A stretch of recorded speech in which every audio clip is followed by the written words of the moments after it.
ስራ ለመቀጠር ከሚያስፈልጋችሁ ዋነኛው ነገር አንደኛው ሲቪ ነው።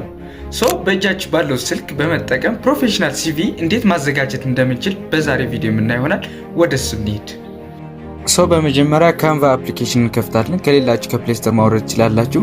ከዛ እዚህ ጋር ሰርች ቴምፕሌት ከምትለው ላይ እዚህ ጋር ሲቪ ብላችሁ ሴት ታደርጋላችሁ። ከዛ ከዚህ ከሚመጣላችሁ ሲቪ ፕሮፌሽናል የሚለው መምረጥ ትችላላችሁ። ያው ሲቪ ፕሮፌሽናል የሚለው ከመረጣችሁ በኋላ እዚህ ጋር ብዙ ቴምፕሌቶች አሉ። አንዳንዶቹ በነፃ አንዳንዶቹ በክፍያ ናቸው። በነፃ የሆኑትን መርጣችሁ መጠቀም ትችላላችሁ። ከነዚህ ከናንተ ጋር የሚሄዱ የናንተ ምርጫ የሆነው አንዱ መርጣችሁ ላሳያችሁ። ይሄን መረጥኩት እንበልና ከዛ በኋላ ይሄን ከመረጣችሁ በኋላ እያንዳንዱ ኤዲት ማድረግ ትችላላችሁ። ለምሳሌ ስሙ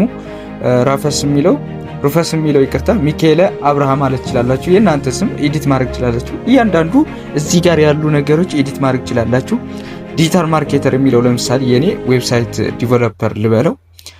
እናንተ ደግሞ በያላችሁበት የስራ ድርሻ ማድረግ ትችላላችሁ። ከዛ በኋላ ኢሜጅን መቀየር ከፈለጋችሁ እሱን ክሊክ ካደረጋችሁ በኋላ እዚህ ጋር ከታች እንደምታዩት ሪፕሌስ የምትላለች እሷን ሪፕሌስ ብላችሁ ትጫናላችሁ።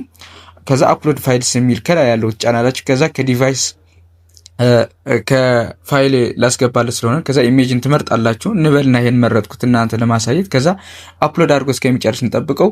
አፕሎድ አድርጎ ከጨረሰ በኋላ ከዛ ያስገባነው ኢሜጅ ሴሌክት እናደርጋለን። ሴሌክት ስናደርገው አያችሁ የነበረው ኢሜጅ ቀጥታ ሪፕሌስ ሆነ ማለት ነው። የእናንተ ኢሜጅ ሆነ።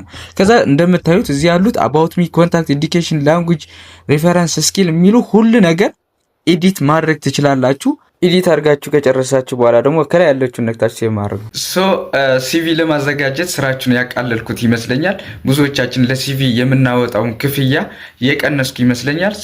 ለበለጠ መረጃ ደግሞ ቴሌግራም ቻናሌን ባዮ ላይ ያስቀምጥላችኋለሁ፣ ጆይን ማድረግ ትችላላችሁ። ቪዲዮ ከወደዳችሁትና ከተመቻችሁ ቤቱን ፎሎው ላይክ ማድረግ አይረሳ። ያልገባችሁ ደግሞ ኮሜንት ላይ ጻፉልኝ። ቪዲዮው ለበኋላ ስለሚጠቅማችሁ ሴቭ አድርጉት። እንደገና ደግሞ ለወንድሞቻችሁ ለእህቶቻችሁም ስለሚጠቅም ሼር እንድታደርጉላችሁ ጠይቃችኋለሁ። በቀጣይ በአዲስ ቪዲዮ እስከምንገናኝ ሰላም ቆዩልኝ።